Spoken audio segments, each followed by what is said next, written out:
Good afternoon. Thank you for joining us today on a wonderful October day here in 2019 in Washington, D.C. So U.S. healthcare spending in the latest data grew 3.9% in 2017, reaching $3.5 trillion. $10,700 for every person, according to CMS. This represents 17.9% of U.S. GDP, according to CMS data, and failure to address chronic diseases that we've looked at over more than a decade at the Milken Institute cost the United States just the change in weight leading to these chronic diseases more than $1 trillion a year. You've served now as HHS Secretary for nearly 2 years. How would you describe your overall approach and the administration's approach to healthcare? Sure. So a broad question, but a broad answer for that. So 3 years into the Trump administration, we actually have a very defined, unified theory of healthcare and what we're trying to do. And what we've been doing over 3 years is progressively notching off each element. It all fits together into a very coherent vision that the President and I have been articulating. The vision for healthcare that we see, and I'd say it's often in contradistinction to an alternative model like Medicare for All or the Affordable Care Act, is a personalized, affordable, patient-centric health system that puts you, the patient, in control and treats you like a human being and not like a number.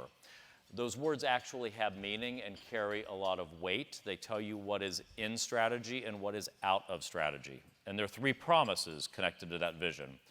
The first is to deliver you the affordability that you need. The second is to deliver the choice and control that you want. And the third is the quality that you deserve.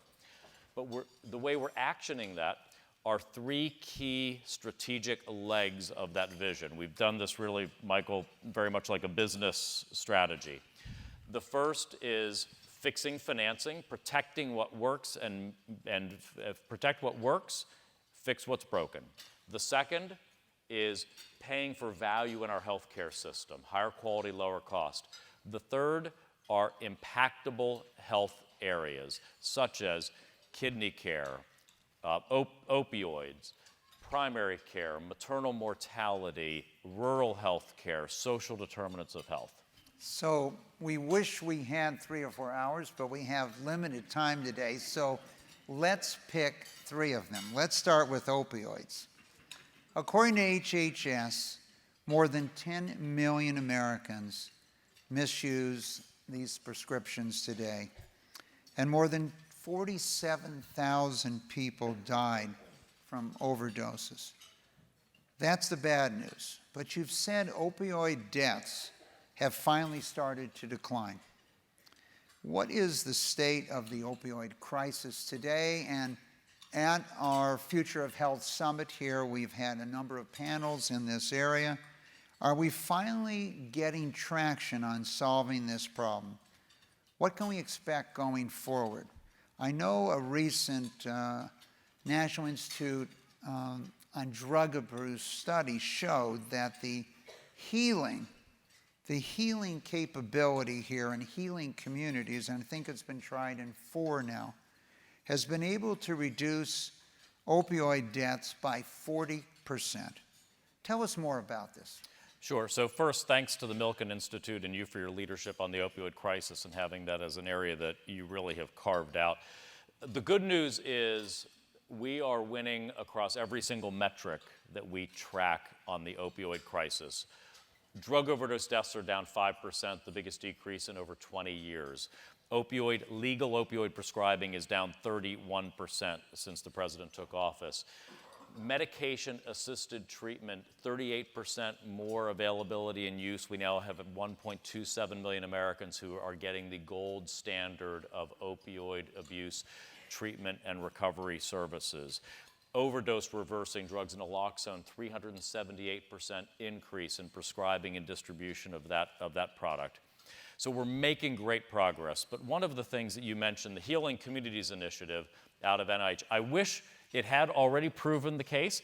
That is the goal. That's the metric we're judging it by, which is Sam Quinones, who wrote the groundbreaking book Dreamland. He said that he has seen the greatest progress when communities work together. So Francis Collins and I and the president worked together to create this really historic program. It's a $400 million program over 4 years in 4 states where communities applied and said, can you get healthcare, judicial system, employers, education, everybody, faith-based community, everybody working together to conquer the opioid crisis, a totally holistic, community-centric approach. We've put those grants out now to Kentucky, Ohio, Massachusetts, and New York were the winners of it. And we aim to reduce over the course of, it would be 4 years from now, 3 years of the program, opioid overdose deaths by 40% is the core metric of that. To show that it's not just like trying to boil the ocean, that you actually can, in a very material way, impact the opioid crisis in a fairly short period of time with concerted community-centric efforts.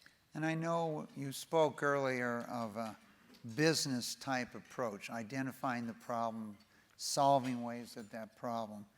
And so I think one of the interesting things about it, where you're trying to concentrate in 4 communities to start and create a prototype. And how do you see that going from there? If you're successful, you see success, how soon would you attempt to move to other communities? Well, as soon as we would get data that approaches are working, we would work to replicate that through the state opioid response grant program or through other congressional action to replicate. That's what we're doing so much of. I was just meeting this morning with Governor Sununu of New Hampshire, and you know, New Hampshire has done just such remarkable work, having been at the cutting edge, the early stages of the opioid crisis. They've been a leader. Part of the work we do out of SAMHSA and NIH and CDC is to take what's working best in different states and localities and try to replicate that by educating other communities to take it up. We would do the same with the healing communities. This is peer review, NIH-style research, so it's going to be all open source and available for others to follow along with us. So let's switch to kidney disease.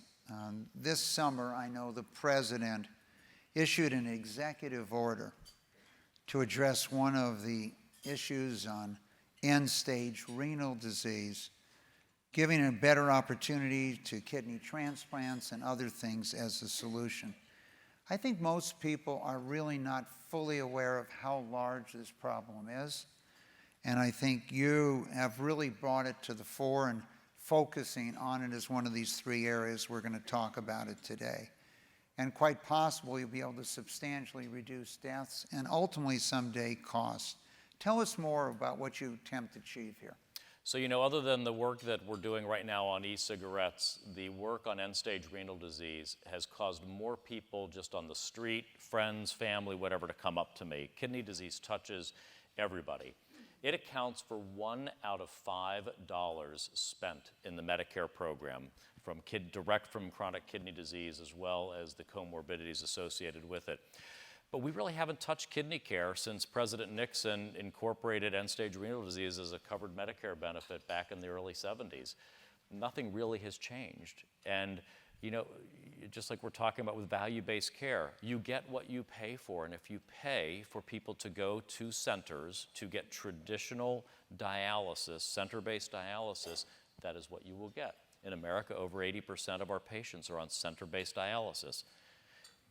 Less than 20 are on home-based dialysis. It's a huge difference if you've known anyone with kidney disease in terms of quality of life.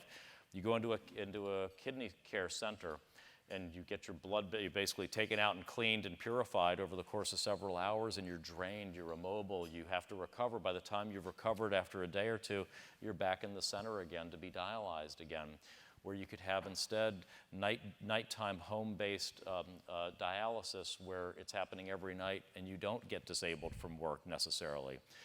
In Guatemala, over 50% of patients are on home dialysis. In America, it's 20%. In Hong Kong, it's over 80%. We're falling behind the rest of the world in terms of this option. So we're going to start paying for that. We don't get enough people on transplant. We need to start paying for that. We need to start incentivizing those who do dialysis and kidney care to get patients into transplant. We need to double the number of kidneys that are available. But most importantly, we need to keep people from advancing with their chronic kidney disease to the stage that they ever need a transplant or dialysis, which we can do with early interventions. But again, we have to incentivize providers to be doing that. So we're going to pay those who take care of patients with chronic kidney disease based on keeping patients from advancing to different stages of chronic kidney disease. It is just astounding, and I think very few people understand what a large percent of our expenditures fall in this area and how we've fallen behind other countries. And obviously, technology and encouraging them to focus on new methods might also further drive this cost down. Absolutely, and so we're investing at NIH and actually even in BARDA, which is our biohazard advanced research and development agency, on new methods of kidney care. We've got a program called Kidney X that has leveraged, I think it's 8-to-1 external investment into it to try to develop new next generation ways of delivering kidney care and medicines for kidney. So I think it's a very optimistic time, I think, for kidney care. It's going to change a lot in the next decade as a result of these efforts. So let's touch something that almost every person in this country thinks about or interacts: primary care. And you've somewhat turned this on its head.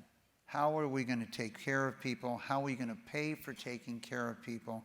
Is there a way to incentivize? Is there a better system? Let's talk about this, because I think you have some groundbreaking area here that really no one has ever tried to do before, and maybe tell us why you're going to be able to do it this time. So, that vision that I laid out at the beginning of a personalized, patient-centric approach that has you in control, it's a very different vision of healthcare. Sometimes people will think of a conservative free market vision of healthcare as one that very much is the atomized individual alone. That's not the vision that we have. We have the individual at the center, the system built around that person, but part of it is needing help, having somebody to help guide you and have aligned incentives where they're helping you through that system. And primary care is certainly one. It doesn't have to be the exclusive vehicle, but it's one vehicle for people to feel basically cared for and walked through our system. But right now, what do? You go to primary care, we pay the doctor a fee. Instead, we're going to be doing for 1/4 of our Medicare beneficiaries, changing how we deliver primary care. And at its most advanced stage, what it will do is say to a primary care practice, you commit to be accountable for the total cost of care of a Medicare beneficiary over a multiple of years. Let's just make up a number. We'll call that $14,000 a year is the total cost of care. That's hospitalizations, that's drug expense, long-term care, anything else. If you can help that patient, not through gatekeeping, not through rationing, but through advising, coaching, investing, if you can manage total cost of care to $10,000, you keep the $4,000 you've saved. If you go over, if it costs $16,000, then you're going to eat that. You'll eat the $2,000 extra. Total 100% risk sharing there. And it just will change how we do things. Think about social determinants of health. So right now, we don't pay for things like air conditioners or home meals generally, because why? If you're paying in a procedure-based model and you start paying for that, I guarantee you every American will have air conditioning at home paid for by Medicare, or have home meals by Medicare, whether they need it or not, because if it's a procedure, we're paying for it. But if instead you have a physician practice that has money, $14,000 in that example, to invest, they might say, you know what, I can keep this senior out of a nursing home and mobile, independent, and out of the hospital by investing, get her an air conditioner, have home meals delivered, maybe have a home health aide check in occasionally. I, as secretary, am not going to care how that's your money. If that's the investment you think that you should make to deliver a quality result and lower total cost of care, God bless you. So it solves so many of the things in our system. Think about how much we micromanage the practice of medicine out of Medicare and Medicaid. It's so bad that our changes have already saved 40 million hours of doctor and nurse time from 2019 to 2021 just by removing some of the red tape, not all of it. But if we move to aligned incentives and paying for outcomes and quality, like that total cost of care model in primary care, we don't have to manage staffing ratios of how many nurses to patients or doctors to patients or doctor supervision of nurses, because we're paying for a quality outcome. We can get out of the business of out of HHS telling every doctor and nurse how to practice medicine. It creates an enormous incentive, and one of the initial trustees of our center, Faster Cures, has a large healthcare practice, and he has that situation, and his patients have lived longer, healthier lives by developing ways of keeping them out of the hospital. So maybe the final question before we run out of time today is on November 1st, enrollment begins for the Affordable Care Act.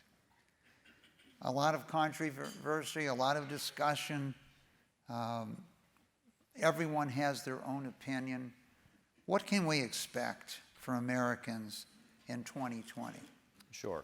So open enrollment, as Michael mentioned, begins on November 1st. Premiums are down 4% this year for the benchmark plan, which is the second lowest cost silver plan available in the states. On average, that's 4% down. We were down 1% last year. We have more choice available, so there are, I think, over 120 additional offering insurers in the country. We have more plan options available. We now are down to only 2 states, I think it's Wyoming and Delaware, that have only 1 plan available. So we're running it better, we're stabilizing. We've approved now 12 reinsurance pools in the states that have helped bring premiums down from where they would have been by 10 to 30%.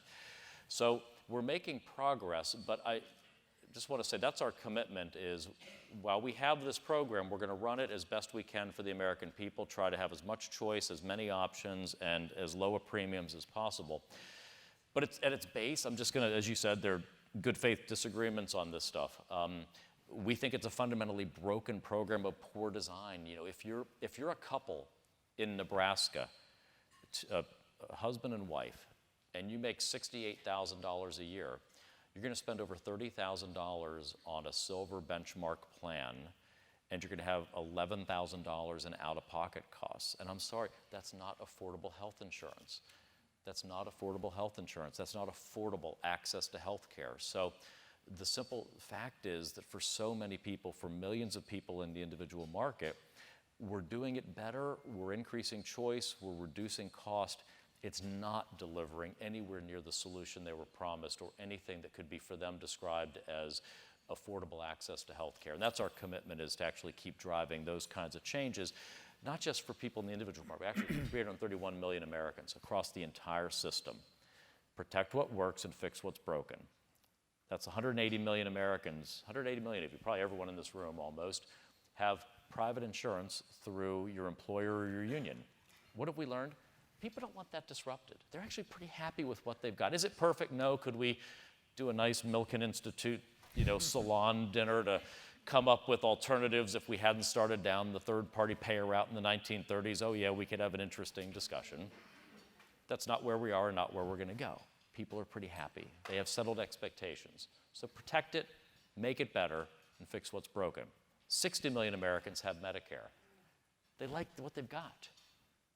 A third of them have Medicare Advantage, which is the private option of how you deliver Medicare. They like what they've got. Protect what works, make it better. Help get Medicaid if we could get a willing Congress to be on a sounder fiscal footing for the future, because it's going to bankrupt so many of our states over time. But do that when we can. And then we have the Affordable Care Act, which for 10 million Americans in the exchanges, we spend a lot of time talking about what's an important but still a part of our healthcare system. And we are trying to actually fix the infrastructure through transparency, interoperable health IT, data availability, value-based payments across 331 million Americans to fix the whole system. Well, one of the things, you are a great communicator, and I think hopefully you will lead in this area. I think back over the last few years, and in California, former Governor Brown formed a commission that was called Personalized Medicine Commission. And I was one of the commissioners. And after about 9 months, we changed the name from personalized medicine to precision medicine, because with data, we could know what might work for you before you take it and what wouldn't work. At the end, a year later, before the report was, we changed our name again to Personalized Health. Can we prevent you from getting a disease? And so at the conference today, we have our Center for Public Health represented here. We have our Center for Strategic Philanthropy, our Faster Cures Center, our Center for the Future of Aging, our School of Public Health at GW. And more we see a movement here of moving to prevention. What role do you see HHS taking leadership in that? Can we move to prevention rather than treatment? So certainly there is the work that we do to educate all of us. That only takes us so far. I've become a big fan of behavioral economics over the last many years, just thinking about how we all engage in behaviors that are not economically rational from even a self-interested perspective. But we do it for some immutable laws of human behavior and psychology. It just happens, like how we overvalue present, and we basically have a very high discount rate. And so we make some really stupid long-term decisions in prevention, whether it's diet or smoking or e-cigarette use or whatever. And those are things I think that you can't just educate your way out of. We need to think about the incentives. That's where I'm so excited if we can get the aligned incentives through like the primary care demonstration. If we fix incentives on kidney care that actually will prevent chronic kidney disease advancing. If we can figure out maternal mortality, how we can get an aligned incentives around labor and delivery, around prenatal care, and around postpartum care, we can actually create a holistic way of preventing maternal mortality there if we get OBGYNs, mid-nurse, primary care actually incentivized to make sure that women have healthy deliveries and stay healthy after birth. Well, one, we first want to thank you for taking this position.